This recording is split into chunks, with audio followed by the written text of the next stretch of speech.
no sabemos por qué motivo, pero perdió los agudos. Entonces ya era un niño candidato a implante.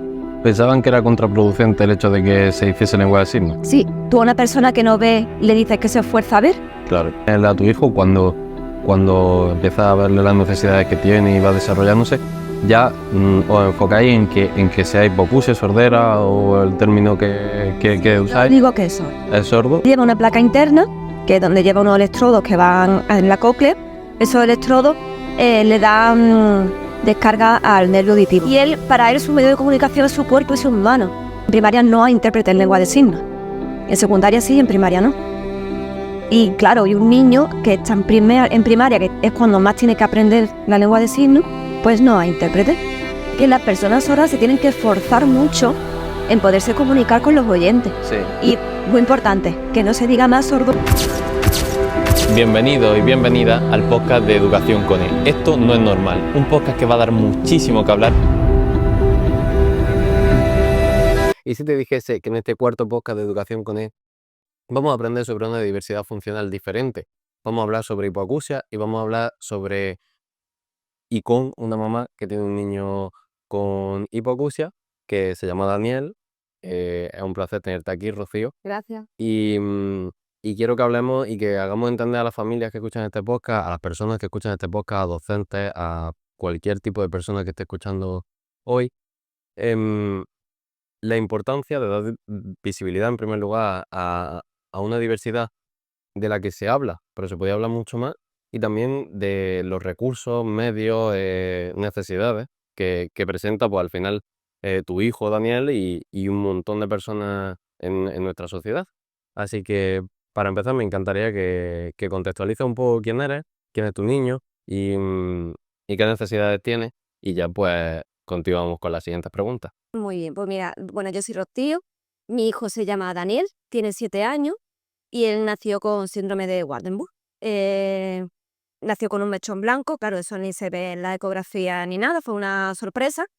Y bueno, es un gen que él mutó, y no, porque puede ser hereditario, pero en este caso lo mutó él.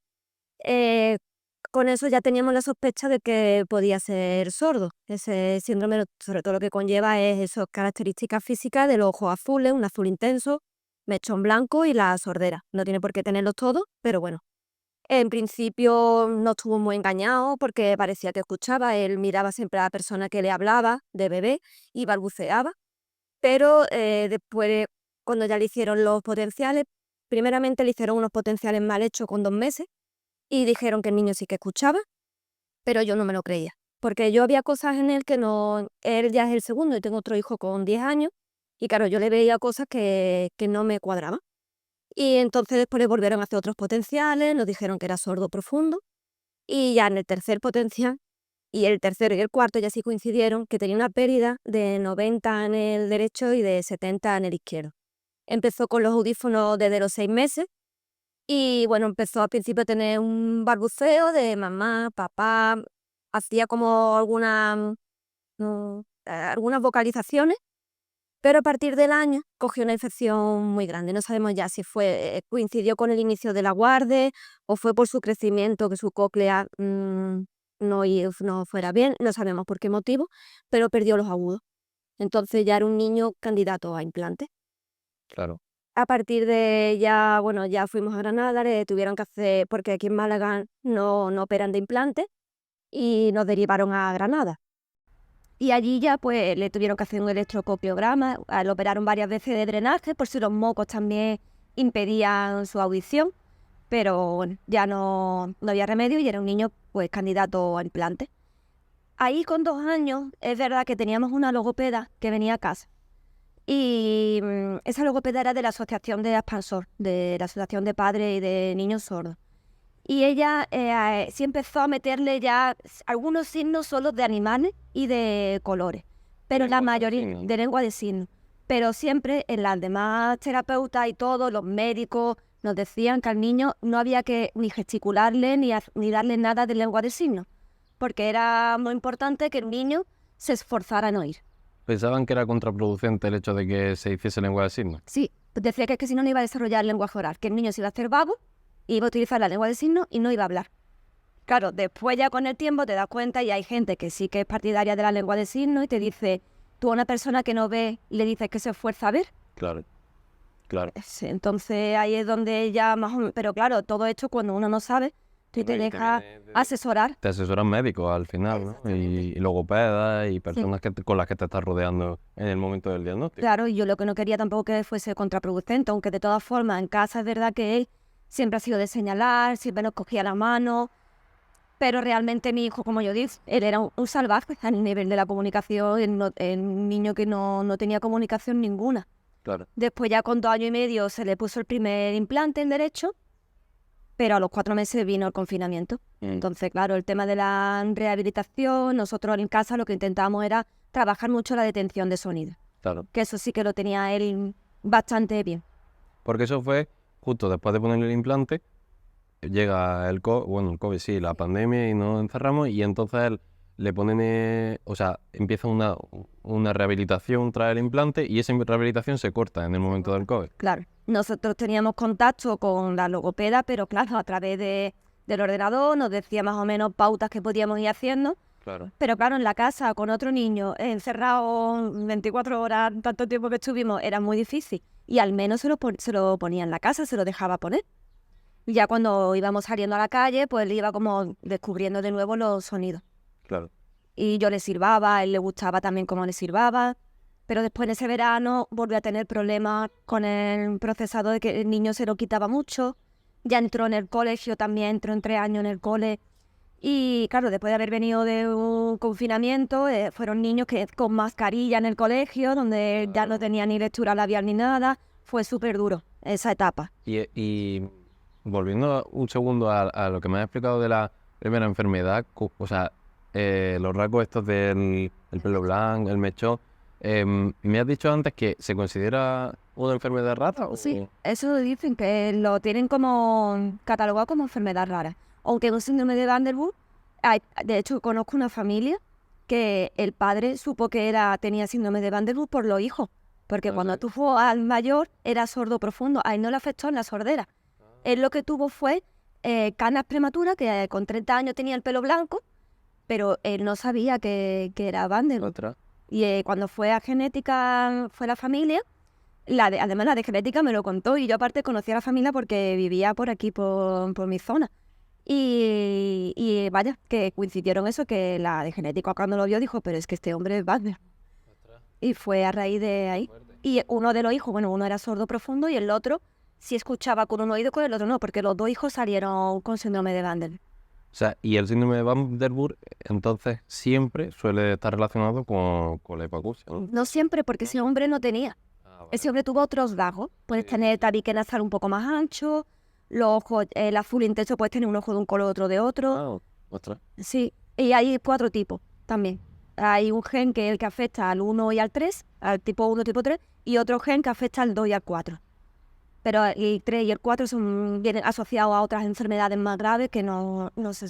Y volviendo entonces a Daniel, a tu hijo, cuando empieza a verle las necesidades que tiene y va desarrollándose, ya os enfocáis en que sea hipoacusia, sordera o el término que Yo usáis, digo que es sordo. es sordo, Sí. y os enfocáis en cubrir las necesidades de tu niño, de Daniel, sin centraros en este síndrome, o sea, No, porque el síndrome realmente no trae Sí, ninguna otra problema. no afecta en el desarrollo. No, no afecta. Vale. Realmente no. Y cuando termina la cuarentena, como estabas diciendo, y entra en el centro educativo, bueno, empieza a desarrollarse su vida en el día a día, en el cole, con los niños con mascarilla y tal, ahí tenéis que buscar algunos recursos que puedan ayudar a que tu hijo con sordera...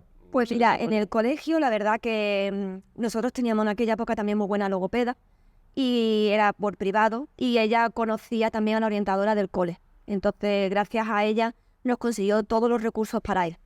Tanto PETI como, bueno, la L y la PT y la L de lengua de signos. Pero ya te digo, en aquella época la tendencia era que si el niño estaba en una familia donde son oyentes y lleva implante, no se le daba la lengua de signos.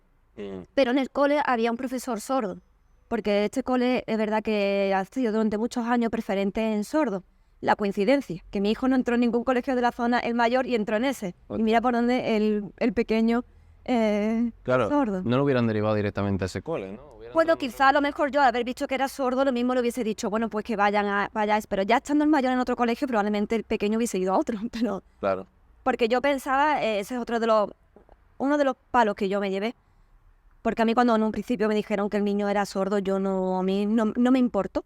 Porque yo decía, bueno, las personas sordas trabajan, tienen hijos, ellos viven independientemente, a mí no me afectó. A mí lo que sí me afectó después fue lo que te contaba antes del tema de los potenciales, que me decían que sí oía, después que no oía. Claro. Ahí fue donde yo ya sí me llevé un palo más grande, ¿no? El decir, mi hijo no va a sentir la música como a lo mejor la siento yo, no va a poder... Pero bueno, también es verdad que es un sentido en que él ha nacido sin él, tampoco conoce, no es una cosa que lo tiene y te lo quitan. Claro, desarrolla otro sentido. Exactamente, él es muy visual.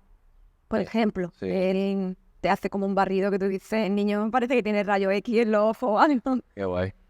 Y cuando entra en el centro educativo, le ponen los recursos y empieza a desarrollarse, me has dicho que hasta los 4... No, Sí, es que fue en ese curso de 3 años cuando en principio pues intentaron eso de potenciarle mucho a nivel auditivo. Que ahí tuvimos el problema con el procesador que se rompió, que tuvimos que volver a Granada, que en Granada nos decían que el procesador estaba bien. Entonces ahí hubo un momento bastante malo. Ahí tuvimos de todo. Mascarilla, implante roto, y nos decían en Granada que el implante estaba bien. Y el niño sin dar lengua de signos y sin nada. El niño era un caos en sí mismo. Claro. Y entonces, bueno, ya mandamos el procesador ya vino bien, ya empezaron a programarlo de nuevo. Y entonces en el colegio nos dijeron ya, a partir ya, no sé si sería sobre febrero ya, en el segundo trimestre, más o menos, mitad del segundo trimestre, que le iban a empezar a dar lengua de signo en el cole, con el profesor sordo. Entonces ahí Daniel hizo un cambio brutal, porque era lo que él necesitaba. Necesitaba empezar a hacer Para lenguaje de signos. comunicarse. Claro, Necesitaba comunicarse. comunicarse. Claro.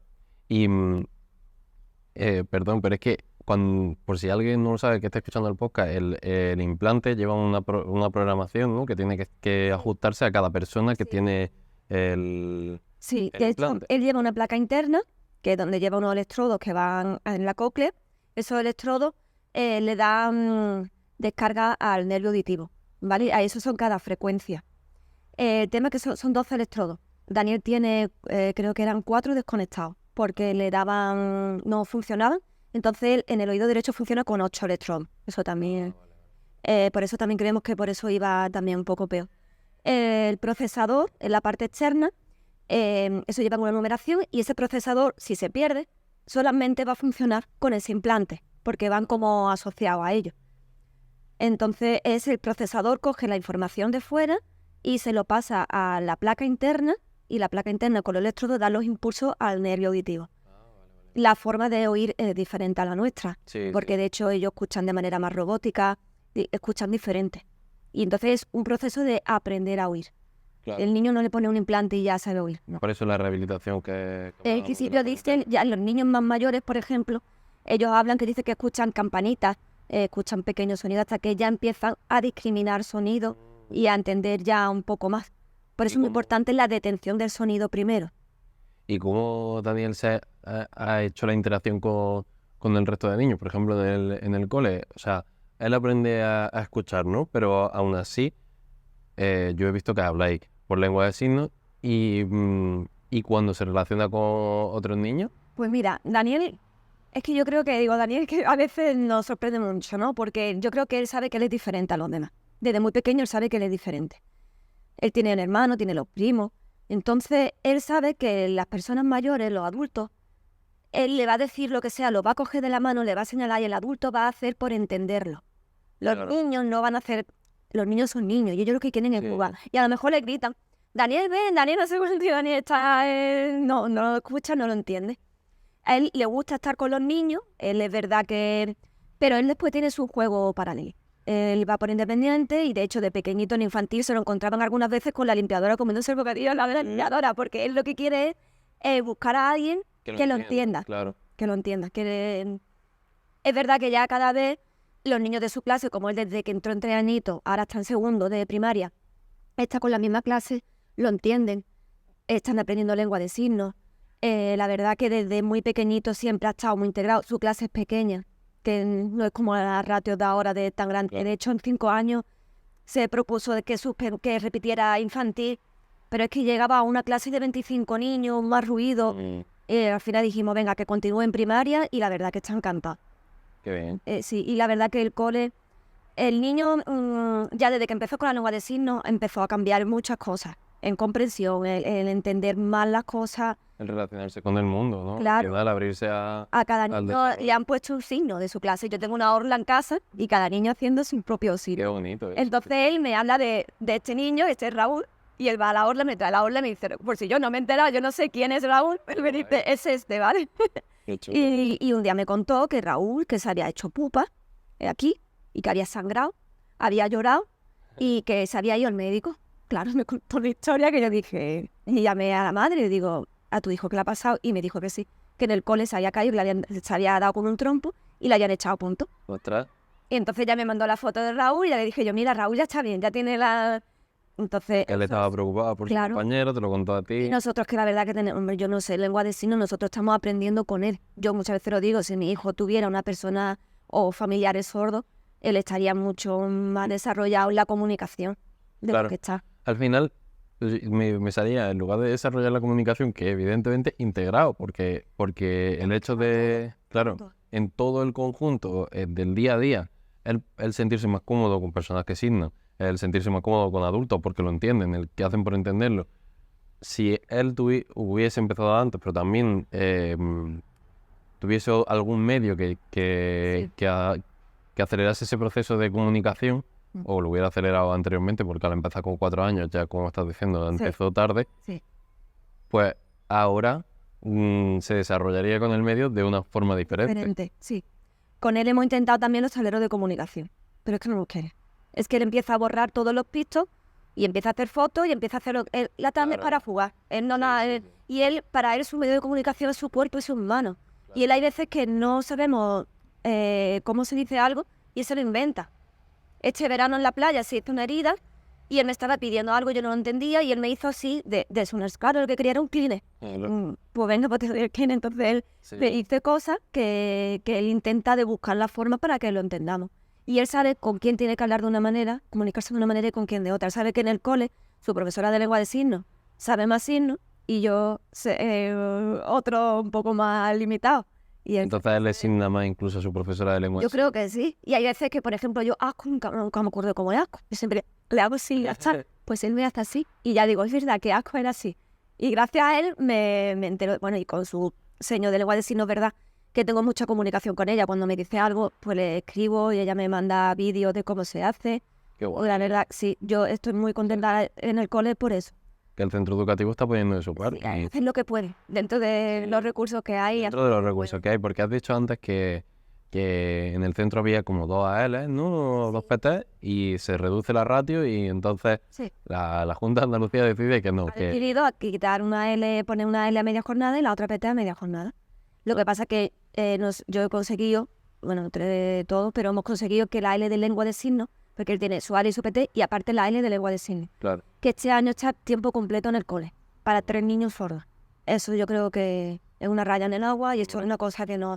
Porque el año pasado había 4 niños y ella se tenía que ir un día. El día que ella no estaba, Daniel estaba perdido. claro. Porque es verdad que la PT también sabe lengua de signos, la otra L también, pero hay veces que con la L de lengua de signos él tiene más... Claro, al Más final tiene la confianza, tiene la conexión con ella. Y él llega al cole y se va con ella directamente. Y cuando ha habido funciones en el colegio, ella ensaya con él y con ella aprende las canciones en lengua de signos, los bailes. Qué guay. Sí. Qué guay que también se haga esa inclusión, que él participe en todas las actividades, y que haya que haya un apoyo en el centro, porque es que si no está ese apoyo no podría participar. Daniel, no. Y incluso la orientadora, cuando estuvimos en 5 años, quería cambiarlo a una aula específica.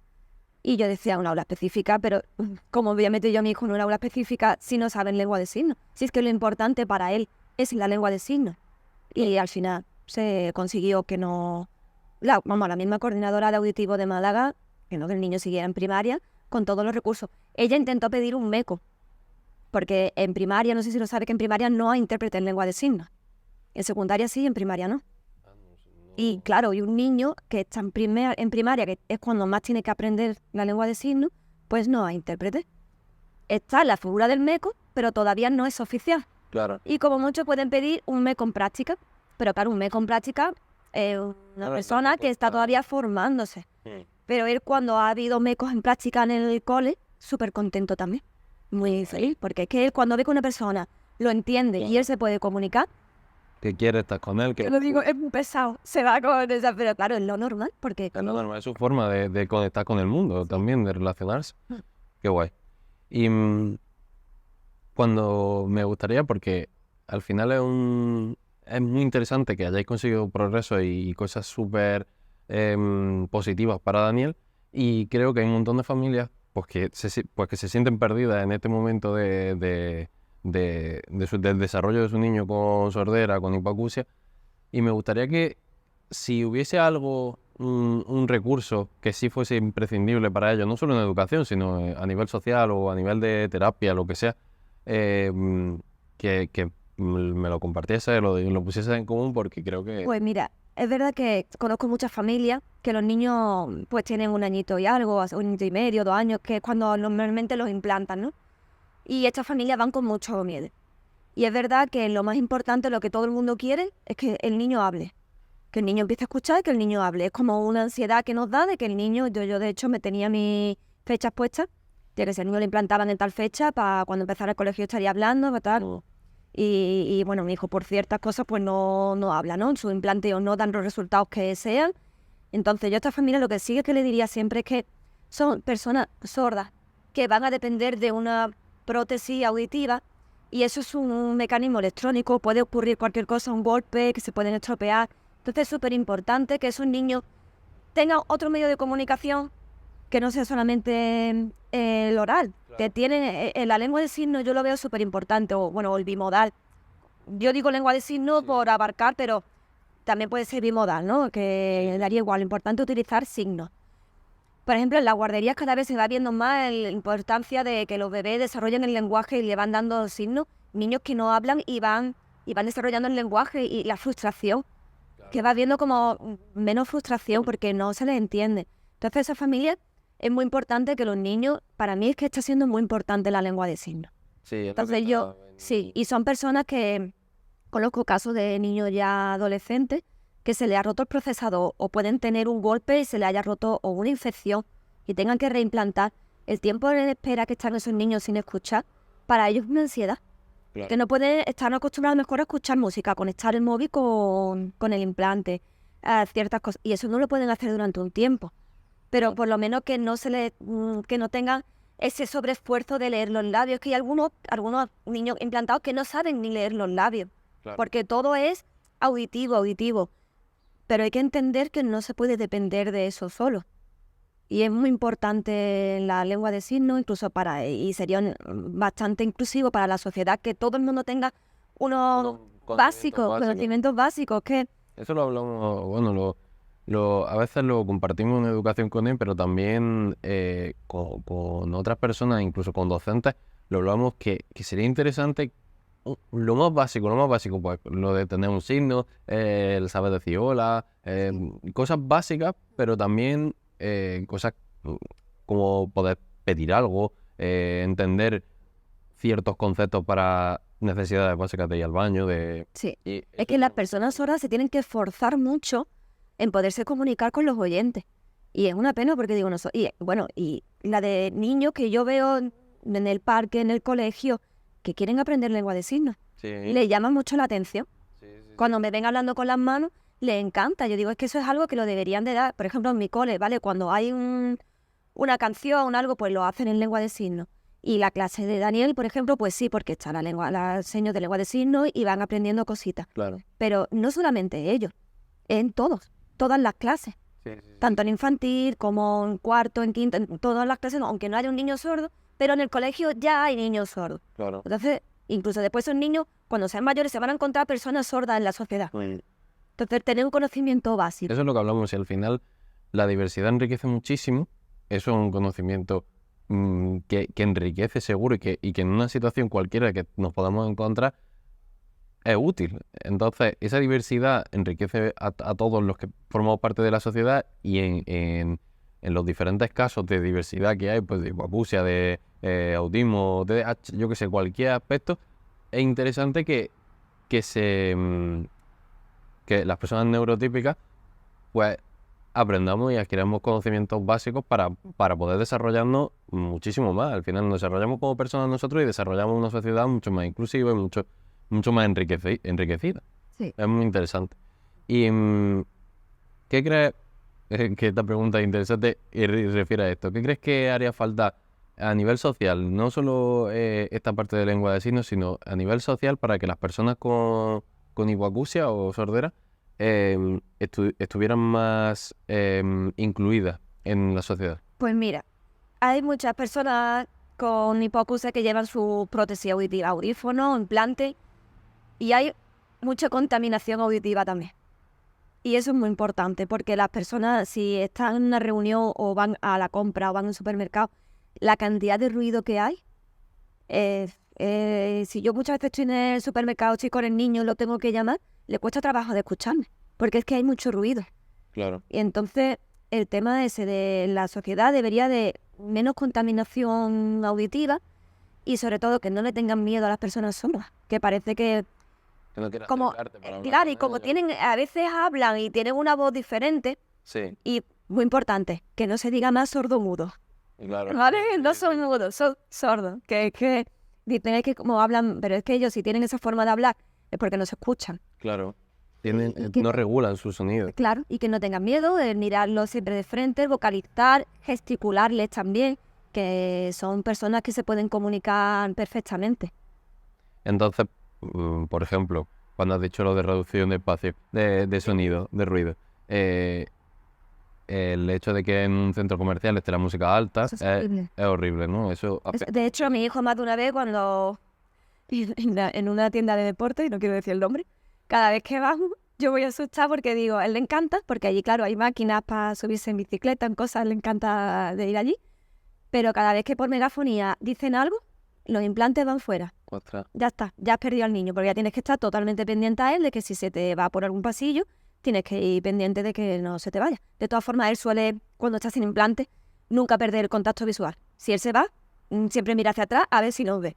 Eso también lo Sí. tiene él. Pero eso es complicado. Y porque, por ejemplo, muchas veces en algunos supermercados, de 4 a 5 la hora inclusiva. Claro, pero es que yo de 4 a 5 no me da tiempo de ir. Claro. No voy con el niño, yo es que a lo mejor voy a las 6 de la tarde o incluso a las 7. No sé, es que con que simplemente bajen un poco el nivel de megafonía, que no hace falta de ir a un centro comercial con la música, horrible. Vaya, me molesta a mí. Sí. Me molesta a mí a veces que... Molesta la megafonía cuando llaman a O la cualquier música de fondo constantemente, que no puedes hablar con nadie, que Sí. parece que estás en una discoteca, pues... Sí, incluso estaba pensando también en los bares o restaurantes cuando llegas y hay un montón de murmullo, muchísimo ruido y sales con la cabeza como un bombo y no tienes ningún problema auditivo, pues él con los implantes que tiene que escuchar ruidos súper diferentes, tiene que ser muy agobiante. Sí, de hecho, vaya, hablando con adultos que llevan implantes y eso, ellos dicen que a veces tienen fatiga auditiva y ellos necesitan a veces pues quitarse los audífonos o los implantes para poder descansar. Porque claro, esa forma de escuchar que ellos tienen no es natural, no es como nosotros. Aunque nosotros, porque nuestro nervio auditivo siempre está funcionando. De hecho, desde que, no sé si desde la semana 20 o 20 y tanto, 24 así, de cuando estamos de gestación, ya el feto empieza a desarrollar el oído. Entonces, claro, estos niños o adultos, su forma de escuchar no es natural y se fatigan auditivamente. Mi hijo al entrar por la puerta de la casa y ya muchas veces, incluso antes de entrar, ya se está quitando los implantes. Necesita, pues eso, calmarse, un relax, como yo digo. Qué guay. Es súper interesante porque todas estas cosas no las escuchas o no las tienes cerca en el día a día y no entiendes cómo funciona pues, un implante, incluso cómo se desarrolla una persona con hipoacusia o sordera y el poder haber hablado contigo y que nos hayas contado todos estos aspectos es interesantísimo porque yo creo que muchas personas que tienen ese miedo, que ahora mismo no saben por dónde ir con su hijo o incluso una persona sorda o que tenga una persona, no hijo, pero cualquier familiar cerca, puede llegar a comprender mucho mejor pues este aspecto, esta diversidad de la sociedad. Y ha sido súper guay, Rocío, poder hablar contigo. Y una cosa también Sí. que leí en uno de tus publicaciones, que las personas sordas sienten el sonido. Sí. A mi hijo le encanta, bueno, de hecho en la casa que no lleva el implante, un altavoz, me dice que le ponga la música en el móvil y está Oh. con el altavoz puesto en las manos. Qué chulo. Sí, o cuando vamos a algún cumpleaños, que claro, en los cumpleaños hay mucho ruido, ¿no? Él se quita sus implantes, pero a él le encanta, a lo mejor si hay un altavoz, está pegado al altavoz. Sentí las vibraciones. Eso desde que tenía 1 año y medio así en la feria, se pegaba al altavoz y yo decía, esto va a ser malo para el niño. Claro, no llevaba audífonos, pero él, digo, a ver si le puede perjudicar algo. Contento y se reía. Es que, vamos, a carcajar, pegado cuando él sintió la primera vez la música en La mano. vibración en el cuerpo. En el cuerpo. Qué interesante. Sí. Qué guay. Pues ha sido un placer, de verdad, que nos hayas contado estas cosas y que hayas podido informarme a mí y a la persona que está escuchando el podcast sobre algo tan especial y tan diferente que muchas personas pues no conocemos o no tenemos cerca. Pues yo te agradezco un montón que me hayas podido dar voz también para poder explicar mi caso y sobre todo que esto sirva para mejorar. Sobre todo en educación, que no nos recorten tanto Sí. y que es tan importante. Y sobre todo eso, el tema de la lengua de signos. Sí, sí, Y sobre todo esto del... yo este año te digo, tengo la L tiempo completo, pero otros años compartía 3 días a la semana, otras veces en otros colegios va 2. No, un niño sordo necesita todos los días su lengua de signos. Su lengua de signos. Además es que lo hace que se pierda, lo que has dicho. Claro. Se pierde en las clases, se pierde... Y en educación hace falta mucho más recursos, que es lo que estabas diciendo, y es algo que defendemos muchísimo en educación con él, porque yo como PT pues lo veo en los centros educativos y creo que luego a nivel social hace falta que la gente entienda. Por eso se crea este podcast y por eso se crea pues asociaciones como Neurodiverso que acercan la diversidad a la sociedad y que es súper interesante el trabajo que Que los niños aprendan a vivir con personas con neurodiversidad. hacen. Súper importante porque después de adultos no van a tener esa barrera y le van a inculcar a sus propios hijos también que no hay problema por jugar con un niño con neurodiversidad. Yo en eso sí he tenido mucha suerte con la clase de mi hijo. ¿Sí? Sí, porque lo invitan a todos los cumpleaños, siempre cuentan con él. De hecho, fueron al cine, me preguntó una madre, mira que nos vamos a ir al cine, pues venga, yo voy. Que estuvimos 1 hora, no aguanto más el cine, pero bueno, que Bueno. él estaba con sus amigos y él iba muy contento. Qué chulo. Es una actividad que lo mismo no piensas que vaya a ser Lo ideal, llevo. pero lo lleva y además funciona. O sea, está un tiempo, está con su compañero. Sí, y él va Guay. feliz. y- Qué bien. Pues espero que a Daniel le vaya súper bien y que avance un montón y que se entienda con todo lo que hemos hecho hoy, pues, que hace falta más recursos, que hace falta más comprensión social también y que aprenda la persona que haya escuchado el podcast. Pues muchas gracias. Muchas gracias, Rocío.